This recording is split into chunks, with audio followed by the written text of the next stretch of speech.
Muy buenos días, queridos oyentes, les saludo en este nuevo amanecer desde el Ministerio Internacional Patmos y desde este espacio de todos los días Agua de Vida Eterna.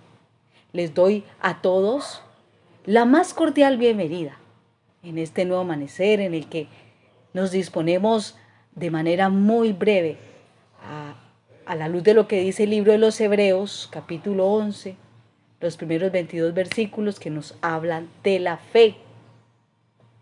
A leer este capítulo tan interesante, pero muy interesante, que no es otra cosa que un recuento conmovedor de fieles del Antiguo Testamento, que ha sido titulado por algunos el Salón de los Famosos. Otros lo reconocen como los héroes de la fe. Todos estos personajes dan testimonio del valor que tiene vivir por fe. Ellos conforman la grande nube de testigos que dan testimonio poderoso a los hebreos para que tengan fe en la verdad de Dios. Ahora bien, hablemos de la fe en Cristo. Esta fe aquí descrita requiere la convicción más sólida que se puede tener. La seguridad dada por Dios en el presente sobre una realidad futura inconmovible.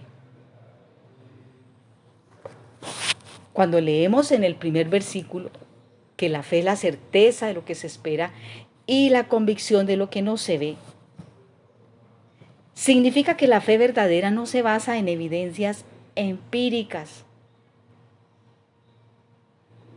sino en la seguridad divina. Y es obviamente un regalo de Dios. ¿Y es un regalo de Dios para quiénes? Para sus hijos.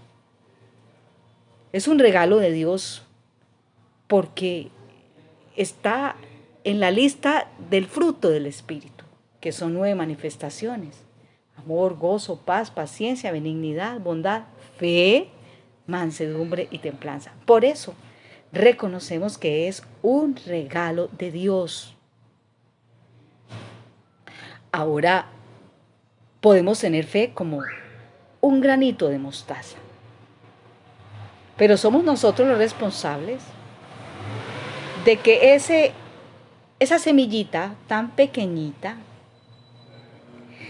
se manifieste a través de la confianza y la convicción. Obviamente porque estas dos palabras describen la fe. Son dos cualidades que necesitan un punto de inicio y un punto final, queridos oyentes, así como lo estamos escuchando. El inicio de esta fe es creer en el carácter de Dios, que Él es quien dice ser. Ahora, el final de la fe es creer en las promesas de Dios. Son cosas en las cuales debemos hacer la diferencia. El inicio es creer y el final es creer también, pero en las promesas de Dios. Las promesas que nos permiten entender que Él hará todo lo que ha prometido y todo lo que dice. Dios habló y de la nada creó el universo. Por ejemplo, cuando leemos el libro del Génesis, simplemente vemos que Dios, creador de todo cuanto existe, dio la orden. Y empezó a crearse lo que constituye o lo que conocemos hoy como el universo. Declaró lo que sería hecho y así fue. Nuestra fe está puesta en alguien, ni más ni menos en el Dios que creó el universo con su palabra.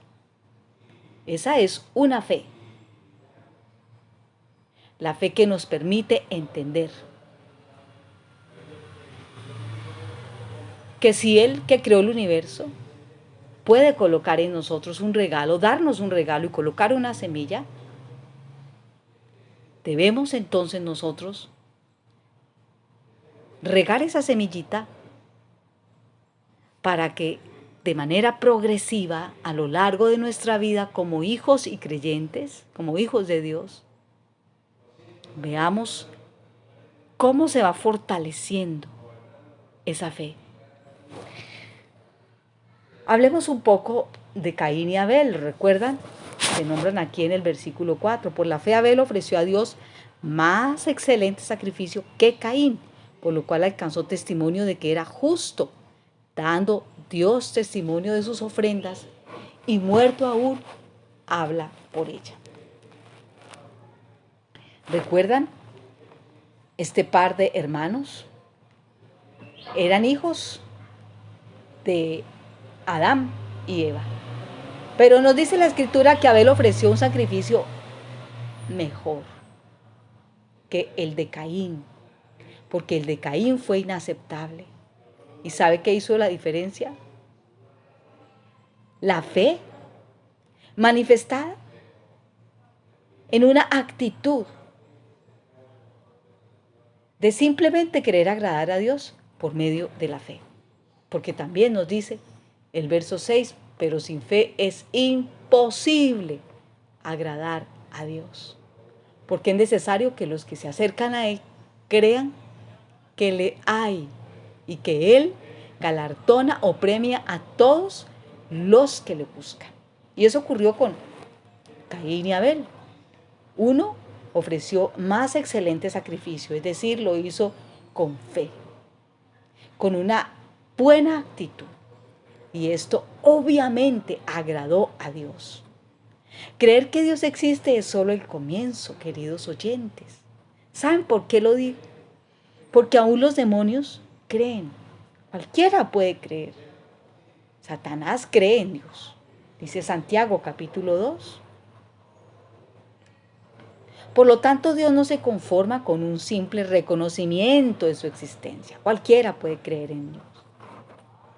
Pero no todo el mundo está dispuesto a cultivar, a fortalecer, a cuidar esa semillita, a desarrollar esa semillita para que se convierta en algo muy grande, pero a la vez en algo que agrada a Dios. El caso de Noé. Noé sufrió rechazo porque era diferente a sus vecinos. Tan diferente era que construyó un barco enorme en un desierto. Y aunque esto que le mandó Dios parecía no tener sentido, o sea, una locura, él obedeció. Y obedeció porque era un hombre de fe. Luego, la verdadera riqueza de todos estos hombres y mujeres que se encuentran en este capítulo, estos personajes famosos para Dios, nos hablan de una verdadera riqueza y nos dicen que la verdadera riqueza es eterna. Piense la gente más poderosa, más famosa del mundo que usted y yo conocemos. ¿Cuántos llegaron a la fama por ser humildes, modestos y amables? Muy, pero muy pocos. En cambio, en la vida que viene, en la vida que estamos esperando, los últimos serán los primeros. Si es que llegaron a ser los últimos por elegir a Jesús. Yo les invito a que le demos gracias a Dios en esta preciosa mañana, en este nuevo amanecer, por lo que nos enseña en este capítulo. Porque tú quieres, Padre, que nosotros seamos hombres y mujeres de fe. Y aquí nos instruyes en la forma cómo podemos entender que la fe tuya es un regalo, que tú no le das la fe a todo el mundo, porque no todo el mundo cree, porque la fe nos permite creer en Dios, creer en Dios. Y hoy también nos recuerdas que cualquiera cree en Dios, pero tú nos estás haciendo un llamado a creerte a ti, es decir, a comenzar a desarrollar, a cultivar, a cuidar esa fe basada en tu palabra. Porque sin fe es imposible que te agrademos, Padre. Gracias por este momento de reflexión en tu palabra, Señor. En el nombre de Jesús. Amén.